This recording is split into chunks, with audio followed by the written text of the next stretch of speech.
This is my life, call it Chronicles, but you only see half. Monocle, might have to take a little break if the chronic calls, and I'm the best of both worlds, Sonic and Knuckles. What's up, my wizards? It's Dev from SBMTG down there on the youtube.com. We do decks. Here's one right here, actually.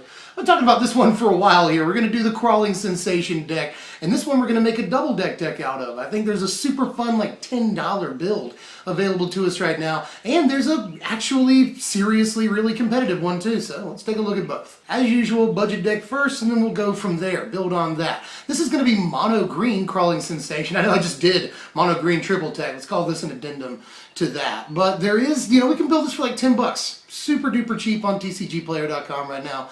And some good pieces too that seem meant specifically so this deck can exist. First of all, the main thing in the deck. We'll talk about Crawling Sensation for a second. Interesting card. From the first time I read it, I was like, let's try and do something with this. And it turns out that incremental advantage with this over the course of a few turns is great, especially when you have more than one copy out. This card is fantastic in multiples. And yes, the worst part about it is that you only get one insect per turn per Crawling Sensation. The first time a land goes to your graveyard every turn, you get a 1/1 insect. This can lead to, especially again with multiple copies of these out, can lead to pretty big armies over the course of just 2 or 3 turns. Now, one thing I want to point out about Crawling Sensation before I move on here is that it's once per turn, but you can do this on your opponent's turn too. And we have a couple of ways of doing it in the deck, not too many, and a lot of them are in the land base itself. You can pop an Evolving Wilds on your opponent's turn and get a 1/1 insect. Now to make this work, we have to have a bunch of pieces that dump lands into our graveyard and a bunch of pieces that get lands out of our graveyard so that we can actually use our lands. That's important in Magic. Sort of one of the most important things. So we've got a lot of stuff in the format that does actually both of those things. Again, it seems like this deck was sort of meant to exist. Let's start with the stuff that dumps cards into our graveyard, and the most important thing in the budget deck is Pack Guardian. It doesn't quite make it in to the competitive deck. It's just not on quite that level, but in the budget deck, it is an all-star, Even without a Crawling Sensation out, this can create, 6 power among 2 creatures for just the 4 mana. With the Crawling Sensation out, that is 7 power among 3 creatures. That's really, really good. And it's the only thing in the deck that allows us to actually just straight up discard lands from our hand. We've got a lot of ways of getting the lands into the graveyard. This is the only thing that allows us to dump excess lands from our hand. We've got a couple of different things that work with it, and I'll talk about them as we go on here. But just know that in the budget deck, Pack Guardian is actually sometimes a solid win condition because it creates a fair board state just by itself. We're also playing a bunch of spells that put lands into our graveyard. That's important. And all these spells will do other stuff for us too, so that's cool. And I'll talk about all 3 of them right now. We're playing 4 copies of Vessel of Nascency, 3 copies of Gather the Pack, and then 4 copies of Fork in the Road. Fork in the Road is actually really good in the competitive deck, allowing us to play multiple colors for fairly cheap without having to make the mana base too crazy, because Fork in the Road can go and get any source that we need at that time. In this deck, obviously, it can just go get Forest for you, but that's still okay, because it ensures that you'll get a land on your 3rd turn. If you play it on turn 2, that can allow us to play Crawling Sensation. Obviously, that can get us to Crawling Sensation. So smoothing out your land drops isn't bad, and obviously dumping a land into your graveyard is good if you've already got a Sensation out. Vessel, though, fantastic. This is one of my favorite pieces in the deck, and it does make it into the competitive deck because it can not only find enchantments like Crawling Sensation and another enchantment that we're playing, but it can also find any of the creatures that we're playing. And obviously, too, sometimes it can put a land into your hand if you need one. It can put a land in your hand for Pack Guardian, for instance. So lots of good things that Vessel does, and as far as, not only dumping lands into our graveyard with Vessel, but also finding lands we need them, finding creatures, and finding key enchantments. So Vessel is a very important card in the deck. And then Gather the Pack was a 4 of. We cut it down to 3. It can sometimes find as much as 2 creatures for us, yes, and it does dump lands into the graveyard. But of these 3 pieces here, I do think it's the least important, but I still want to play 3. It is still pretty darn good. As I mentioned, we also have to play cards that get lands out of our graveyard because we want to play our lands. Again, that's super important that we do that in a game of Magic the Gathering. And here's the things that recover lands from our graveyard. We're playing 4 copies of Groundskeeper, 4 copies of Stoic Builder, and then 4 copies of Pulse of Marassa in the deck. Pulse of Marassa is super awesome against aggro decks, which we are good against if we get set up. Obviously, we create chump blockers like it's nobody's business if we can get set up, but that's sometimes an issue. So a thing like Pulse of Marassa can get us right back in the game. It can also get lands that we've dumped into our graveyard. That's cool. We can do Pulse of Marassa, get a land back, and then next turn play a Pack Guardian. That's pretty cool. But mostly it's also going to get creatures that we've dumped into our graveyard without necessarily wanting to. That can happen too. So a lot of things about Pulse of Morass are good. Just an all-around good sort of cleanup card that gets us back into the game life-wise against aggro. Groundskeeper, though, incredibly important key card. This is going to be sort of the #1 engine in the deck for getting lands back into our hand that we've dumped and then, playing them onto the battlefield. So, and also, again, good with Pack Guardian. So there's that. You can always have a land to dump the Pack Guardian with your Groundskeeper. Groundskeeper's actually even more important in the competitive deck. He made it in there for a very specific reason. But Groundskeeper obviously sort of the main and very obvious engine for land recursion in this deck. And the Stoic Builder is sort of a one-shot Groundskeeper that's a little bigger, and that's good too. I do like an interesting synergy with Fork in the Road. It's not the best turn sequence, but it feels powerful. Is second turn Fork in the Road, third turn Stoic Builder, and get back the land that you dumped into your graveyard. That's not bad at all, and Stoic Builder is a 2/3, which is a decent body in the sort of early to mid-game. We'll finish off the creatures here by talking about another big win condition, other than just Crawling Sensation and sort of creature damage. This is Ulvenwald Hydra, and I know this is creature damage, but this thing can get enormous over the course of the game. We're not really doing anything other than playing the lands that we're getting back from our graveyard with all these recovery, sort of land recovery cards. But with Ulvenwald Hydra, we can put those lands to really good work, making the Hydra huge, helping us cast him in the first place. That's good, you know. He searches up a land when he comes into play. That can be pretty important, you know.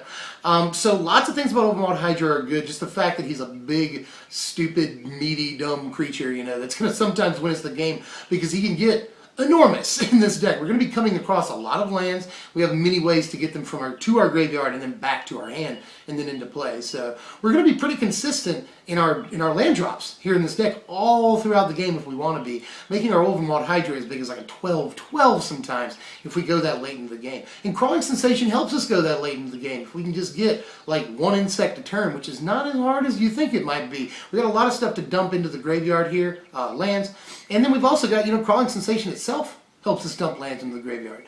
And we can, again, a lot of ways of getting them back. So Ulvenwald Hydra can be very huge over the course of the game and help thin our deck, get a piece that we need when he comes into play. Just perfect and relatively cheap sort of alternate big creature win condition in the deck. And the last card in the deck we're going to play in the main, at least, is Evolutionary Leap at a 2 of. This was a 1 of, and, you know, Gather the Pack was a 4 of. I fudged the numbers there. Gather the Pack down to a 3, this up to a 2, because it's fairly important. In most decks that play Leap in the format, just play the 1 copy.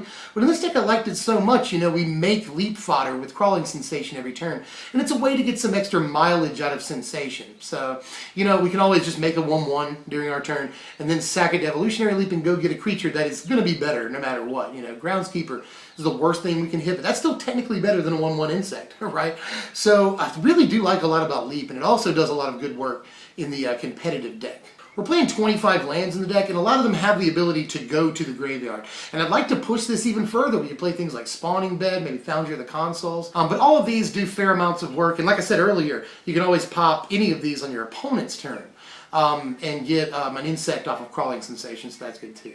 Here's the sideboard in the deck. Fairly standard green sideboard, you know. We've got ways of producing colorless mana, 8 of them to be exact, so I felt like Warping Whale was a good choice for the board, but other than that, pretty typical green sideboard. You know, we've got ways of taking out Planeswalkers and enchantments in Display of Dominance, and we've got ways of taking out creatures and things like Clip Wings and Plummet. But that's pretty much all there is to it. Green sideboards are fairly easy to configure nowadays. And here's the power rankings for the budget deck. A final score of 53, which isn't terrible considering it's about $10. We just did $5 Graceblade Artisan, and that was like a 46. That was a really low score. This is a lot better than that, at least, and it's only going to cost you twice as much, a whole $10. You know, it's going to cost you dinner to build this deck. Don't go without eating. Just save $10 and also eat, and then build this deck. Also, all these pieces, a lot of them will go in the more expensive. I call it a competitive deck, but I haven't told you yet. The competitive deck is going to cost you all of $60. Still fairly cheap. So you can go ahead and build this and sort of start working towards the competitive deck. You really don't have that long to go. On to the competitive deck, though. Again, this deck is only about $60, and it's fairly competitive, and it's got a pretty high score for a deck that only costs $60. But we'll get to that in just a moment here. How have we changed things? Well, this deck is Jund. We're playing 3 whole colors in this deck. And things like Fork in the Road will help with that. You know, there's other ways of getting your multiple colors of mana for pretty cheap right now, at least in this deck. So don't worry about that. But we're still playing 4 copies, obviously, of Crawling Sensation. It's still technically a Crawling Sensation deck, but we're doing something really different in this one. But Crawling Sensation is still just as good and even better than it is in the budget deck because we have more ways of getting an insect at instant speed on their turn, which is always very important, especially if we can do it at essentially instant speed. So Crawling Sensation even better in this deck, and it's got more and more important ways of letting you get that insect. The number one addition to the deck, and one of only 2 red cards in the entire deck, is Molten Vortex, which we're playing as a 4 of. It was a 3 of. I didn't think it'd be, we can find Molten Vortex, right? But we can. We've got Vessel of Nascency and stuff, but I wanted to see it so much that it became a playset, It is pretty much one of the main win conditions in the deck other than Crawling Sensation. Put your opponent on a clock and functions as good removal, which a deck like this obviously needs. All the cards that we have in the deck that make Crawling Sensation better by getting cards back, lands back from the graveyard to our hand, we can then discard again. Make this card even better, get lands back from your graveyard, discard into Molten Vortex, get a 1/1 bug, All of that's awesome. The cards work so well together. And Molten Vortex was just an absolute perfect addition to this deck, It sort of makes it more of a Molten Vortex deck and not a Crawling Sensation deck, because you can win without Crawling Sensation. And again, all those cards that get lands back from the graveyard are, made much better by the presence of a Molten Vortex. But with the Crawling Sensation out, it makes, again, the card even better. Let's go over some of the stuff that's in the budget deck that also made it to this deck. This suite of 3 cards was so important in the budget deck that it really earned its place in this one. There's 4 copies of Vessel of Nascency, I already pointed that out. 4 copies of Fork in the Road, which again is even better in this deck. And then 4 copies of Pulse of Murasa. Pulse of Murasa, again, so good against certain decks that we needed it. And as a way to get creatures back that we've dumped in, lands back that we've dumped in, just everything about Pulse is an absolute yes. Same thing with Fork in the Road. Again, it makes us more able to play 3 different colors for a much less of a cost, And then Vessel of Nascency, just an all-star, goes and finds pretty much everything in the top 5 at least. Finds anything that we could possibly want at the time. Lands, creatures, enchantments, it's all good. And then dumps any excess lands into our graveyard to help with Crawling Sensation. We're also keeping Evolutionary Leap, like I mentioned, but just as a 1-of in this deck. You can go and search up, just sacrifice a bug and then find, the first creature that you hit. And in this deck, we're playing fewer creatures. There's 9 creatures in this deck, but that actually makes it a little more important to find the creatures that we do have. And the last spell I'll talk about here is 4 copies of Magmatic Insight, the second red card of 2 red cards in the entire deck. This is obviously fan-freaking-tastic, with Crawling Sensation. Again, we'll discard the land, get an insect, and then draw 2 cards. So this is also pretty good with another card that we're running, a creature that we're running in the deck. So there's that synergy too. I'll get to that when we talk about the creature in just a second here. But obviously, Magmatic Insight, if we have access to red, it's going to be good in a Crawling Sensation deck. Turns out we have access to red. Let's play a full playset.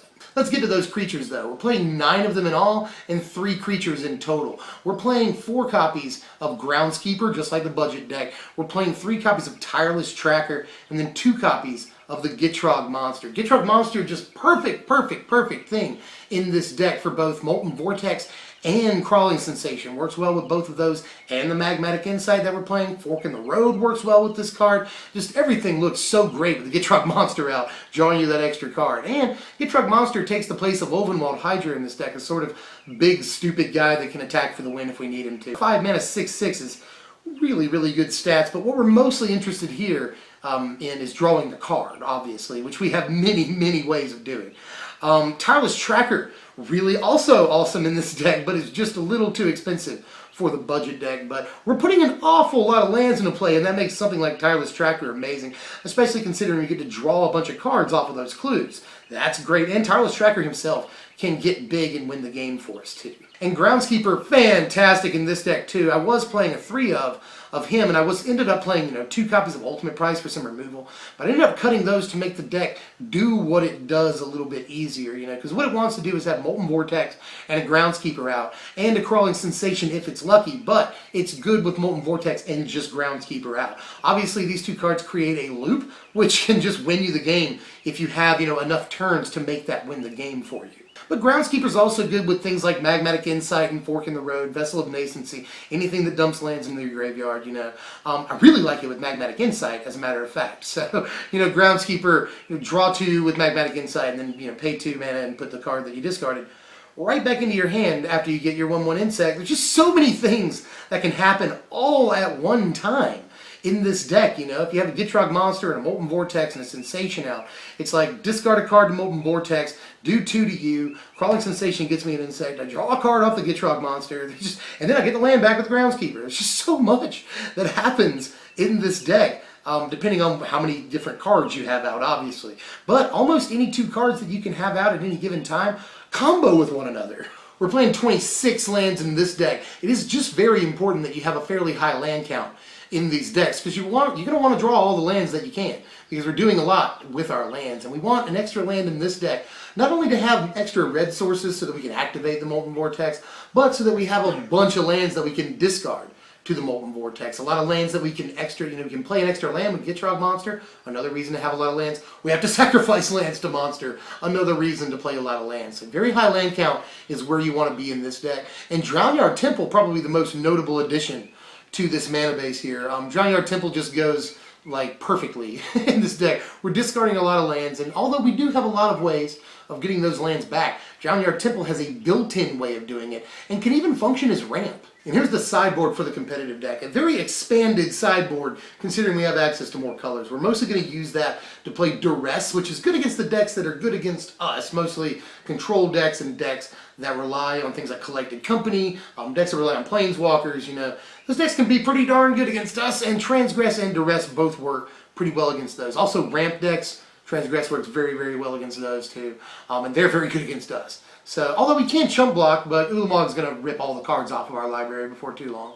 So we got to worry about that. Natural State is good against Virulent Plague. That's mostly why it's in there. And that's about it. Honestly, there's not much more to talk about. We got some removal. I moved the ultimate prices to the board here. But again, fairly standard sideboard in these colors. And here's the power rankings for the competitive deck here. A final score of 61, and it's about $60 to build. So you're looking at a little more than $1 a point. Not much more, but about $1 a point here, which is not bad, actually. It's not bad at all. Like if it's a deck that scored 70 was $70, that would be a breakthrough, you know? That would be amazing.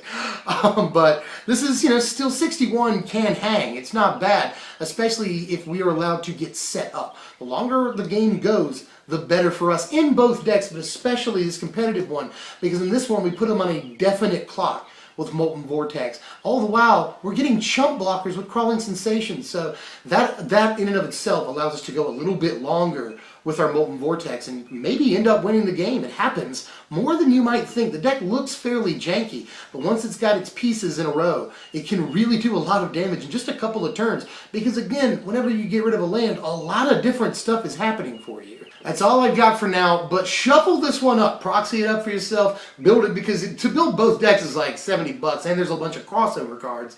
So build these up, see how you like them, play them on X-Mage for all I care. Just play these decks, because I actually have a fair amount of faith, especially in the competitive deck. It might need more main deck removal depending on your local meta, but this deck has actually been, like I said, a lot more impressive than I thought it would be. It was just sort of a pet project at first. I didn't know how good it would be, but Molten Vortex, Crawling Sensation, and Groundskeeper just all work so well together. We've also got the Gitrog Monster in this format. Tireless Tracker works well with all of the above mentioned cards. Just everything has synergy with everything else in the competitive deck. So just, you know, don't take my word for it. I really want you to try it out and tell me how you feel. But what are we doing next time? Well, there's a lot of stuff I've got planned. Again, I do want to know what decks you want to see. I'm interested in that. But next time is either going to be the Mono Black Sacrifice deck, which should be fairly budgeted unless I include Kalidas, which probably has to be in it. But I'm also thinking about doing Green White Humans, a deck that a lot of people want to see. I know I've got a few people in the comments screaming like, Green White Humans, for like 3 weeks now. So if you want to see that, let me know in the comments. One of those 2 decks will be next. But that's all for now. Hope you enjoyed it. And if you did, do me a serious solid. Hit the like button. That's all you got to do. Just be like, click. That's it. You can also share the video if you want to go the extra mile. You can comment. Let me know how you felt about all of this. And then sub if you're new, because we got a lot of content coming up. Deck techs, top 10 lists, and Eldritch Moon spoilers be coming very, very soon here. So stick with us. And I'll see you guys next time. I'm Dev from SBMTG. Thanks for watching, my wizards.